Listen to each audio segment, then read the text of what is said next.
첫 여름밤의 해맑은 바람이란 그 촉각이 극히 육감적이다. 그러므로 가끔 가다가는 우리가 뜻하지 않았던 그런 이상스러운 장난까지 할 적이 있다. 청량리역에서 동대문으로 향하여 들어오는 전차선로 양편으로는 논밭이 늘려있는 피어난 버덩으로 밤이 들면은 얼뜬 시골을 연상케 할 만치 한가로운 지대다.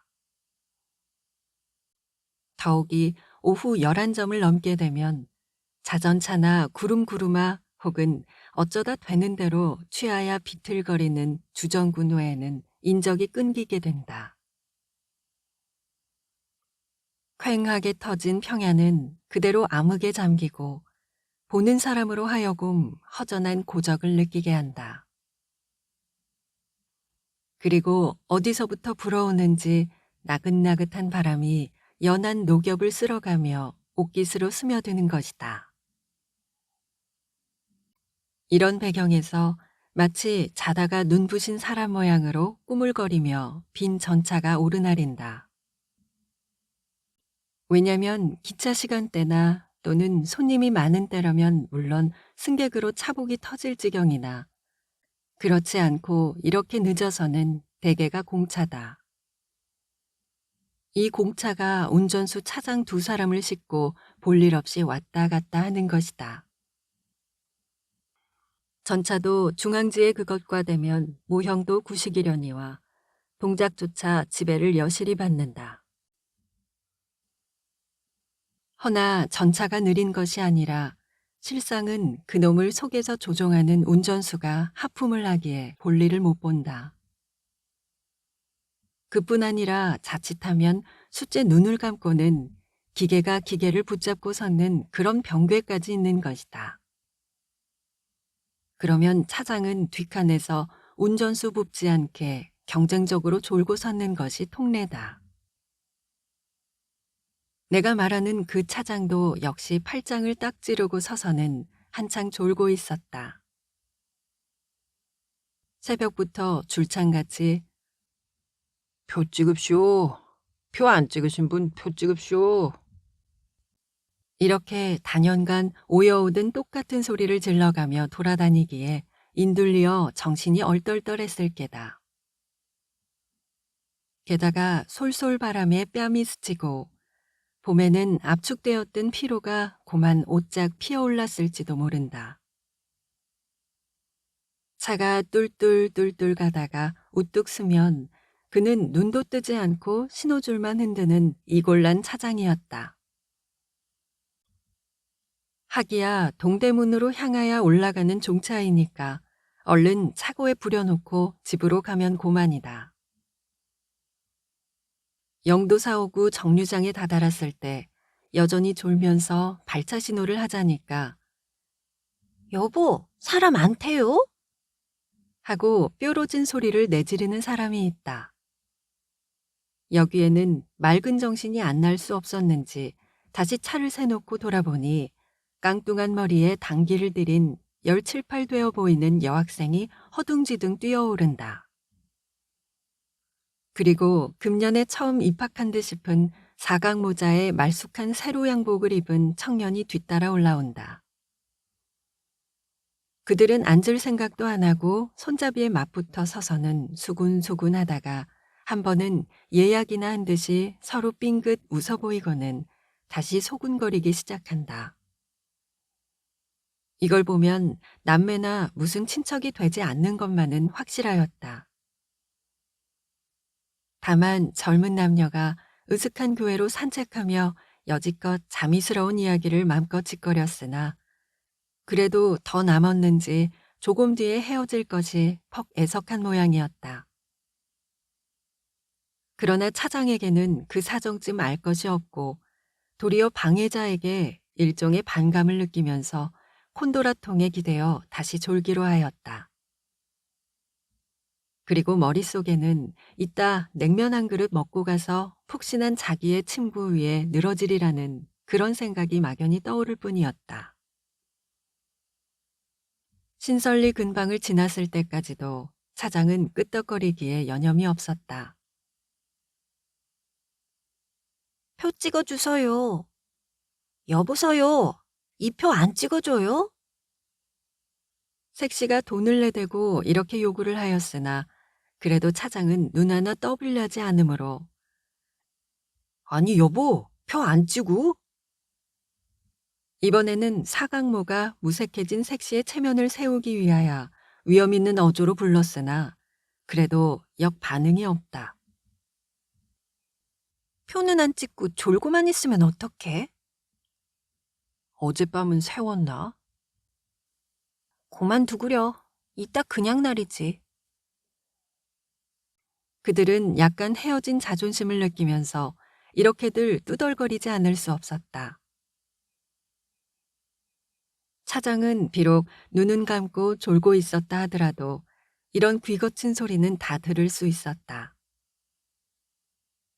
그의 생각에는 표 찍을 때 되면 어련히 찍으려고 저렇게 발광들인가? 속으로 썩 괘씸하였다. 몸이 날척지근하여 움직이기도 싫거니와 한편 승객의 애 좀 키우느라고 의식적으로 표를 찍어주지 않았다. 그러나 색시가 고를 내가지고 돈 받아요.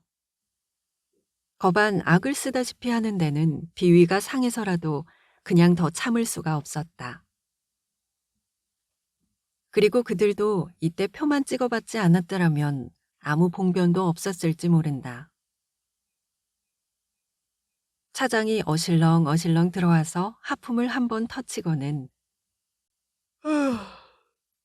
어디로 가십니까? 종로로 가요. 문안차 아직 끊어지지 않았지요? 네, 안직 멀었습니다. 그리고 이구표 2장과 돈을 거실러 준 다음 돈가방을 등 뒤로 슬쩍 제쳐매고 차장대로 나오려 할 때이다. 손잡이에 의지하여 섰던 색시가 벼랑간 비명을 내지르더니 목매 끌리는 송아지 모양으로 차장에게 고개가 딸려가는 것이 아닌가. 사강모는 이 의외의 돌발사에 눈이 휘둥그레서 저도 같이 소리를 질러야 좋을지 어떨지 그것조차 모르는 모양이었다. 꿀먹은 벙어리처럼 덤덤히 서서는 색시와 차장을 번갈아 보고 있을 뿐이다. 왜냐면 어쩌다 그렇게 되었는지 차장의 돈가방이 교묘하게도 색시 당기의 한 끝을 물고 잡아챈 까닭이었다. 색시는 금세 안색을 변해가지고 어리둥절하여 돌아섰는 차장에게 이런 무례한? 이렇게 독서를 놀리려 하였으나 고만 말문이 콱 막힌다. 이것은 너무도 도를 넘는 실례이라 호령도 제대로 나오지를 못하고 결국 주저주저 하다가 남의 머리를 채는 법이 어디 있어요? 잘못됐습니다. 그런데 나도 모르는 길에 그렇게 됐습니다. 몰라긴요. 하고 색시는 무한한 생각, 분한 생각에 눈에 눈물까지 핑그르 돌며 몰랐으면 어떻게 den기가 가방 틈으로 들어가요? 몰랐걸래 그렇게 됐지요. 아니면 당신께서라도 그때 뽑아냈을 게 아닙니까? 그리고 또 잡아채면 손으로 잡아채지 왜 가방이 물어차게 합니까? 차장은 늠름히 서서 여일같이 변명하였다. 나는 돈가방이 물어대렸지 결코 손으로 잡아대린 건 아니니까 조금도 꿀릴 데가 없다. 이렇게 차장과 승객이 옥신각신하는 서슬에 전차도 딱 서서는 움직이길 주저하였다. 운전수도 졸렵든 차에 심심파적으로 돌아서서는 재미로운 이 광경을 이윽기 바라보고 있는 것이다. 이때 처지가 몹시 곤란한 것은 사강모였다. 연인이 모욕을 당하였을 때에는 목이라도 비워내놓고 대들려는 것이 젊은 청년의 열정이겠다. 마는 이 청년은 그럴 혈기도 보이지 않거니와 차장과 시비를 하다가 파출소에까지 가게 된다면 학생의 신분이 깎일 것을 도리어 우려하는 모양이었다. 색시가 꺾인 자존심을 수습하기 위한 단 하나의 선우책으로 전차가 동대문까지 도착하기 전에 본건과 승환권을 한꺼번에 차장에게로 내팽개치고 나 내릴 테야요. 차 세주서요. 그리고 쾌쾌히 나려올 째 사강모도 묵묵히 따라 나려와서는 에이 참 별일도 다 많어이 하고 겨우 땅에 침을 베어텄다. 이것이 어떤 운전수가 나에게 들려준 한 실담이었다. 그는 날더러 그러니 아예 차장을 업신여기지 말라 하고 망할 놈 아주 심술궂은 놈이 아니야요 하고 껄껄 웃는 것이다. 그러나 나는 생각컨대 그 행동이 단순히 심술궂은 데서만 나온 것이 아닐 듯 싶다.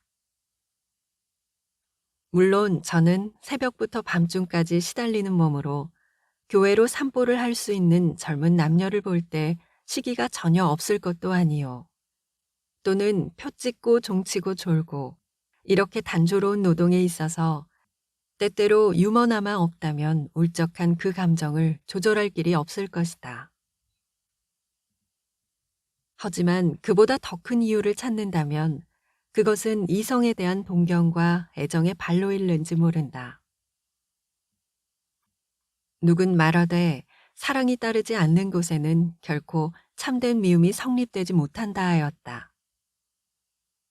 그럼 이것이 천리를 증명하는 한 개의 호레일이라. 여기에서 차장이 그 색시에게 욕을 보이기 위하여 그런 흉계를 꾸몄다 하는 것은 조금도 해당치 않은 추측이다. 말하자면 첫여름밤 전차가 바람을 맞았다 하는 것이 좀 더 적절한 표현일는지 모른다.